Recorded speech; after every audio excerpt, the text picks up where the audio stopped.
Good afternoon, everyone. My name is Brennan, and welcome to my backyard observatory. This past week, I've been hard at work at a project. Haven't done a whole lot of filming on it. I know I have 2 nights with some spotty data, and then 2 full nights.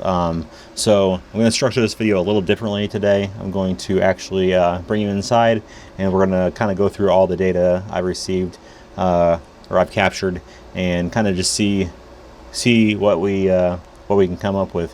So my main concern is we've had some really humid nights here in Iowa, and I was running into some dew problems, and I think I kind of narrowed it down.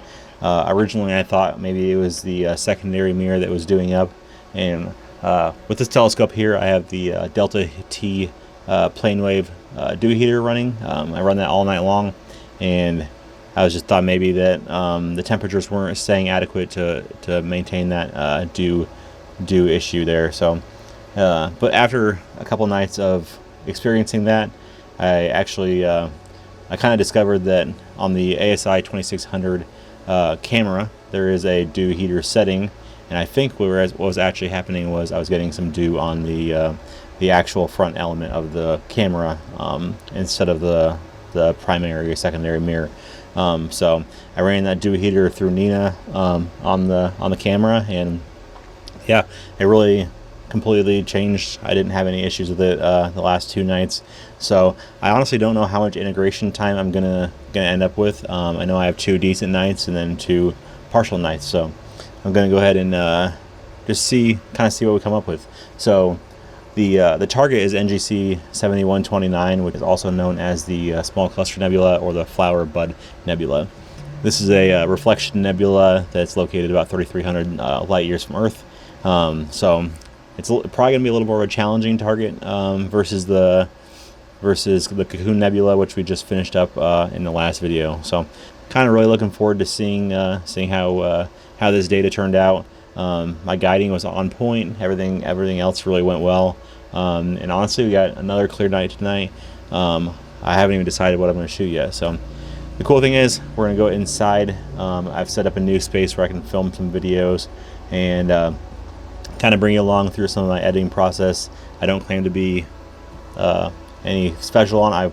I learned so much from a lot of other YouTube creators on how to process with PixInsight and all the tools that go along with that. So a lot of this stuff here is going to be a learning process, and I'm just going to kind of bring you along for the ride. And yeah, we're going to go ahead and get this telescope set up for tonight's imaging, and then I will take you guys inside, and we're going to go ahead and see what kind of data we got here. We got the images already transferred over to the hard drive. I got about 25 gigs of images, so hopefully in there we got some good data, and maybe we'll end up with, who knows, 20 hours of data. So yeah, I also need to figure out what to shoot tonight, so got a few more hours for that decision as well. So let's head on inside.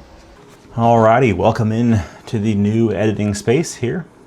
I'm really excited to have this available here. So first things first, I'm going to go ahead and I'm going to blink my data today.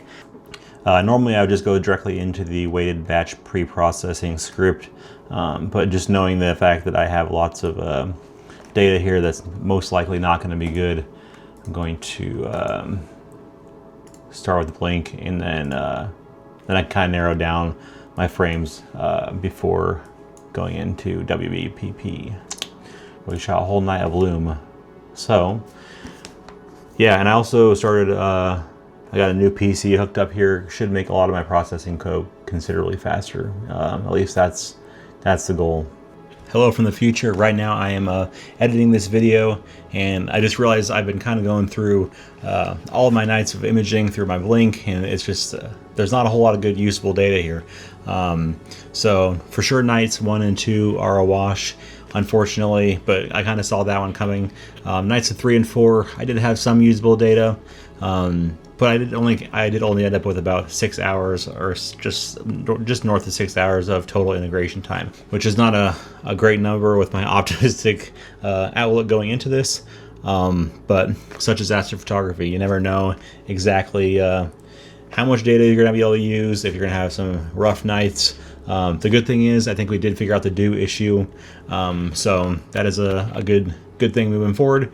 But yeah, such as astrophotography, that's kind of how it goes sometimes. But so I'm going to go ahead and show you guys a quick time lapse of my processing, and then we will jump into the final image. So not a great result, but yeah, such is life. So yeah, here's my time lapse of processing.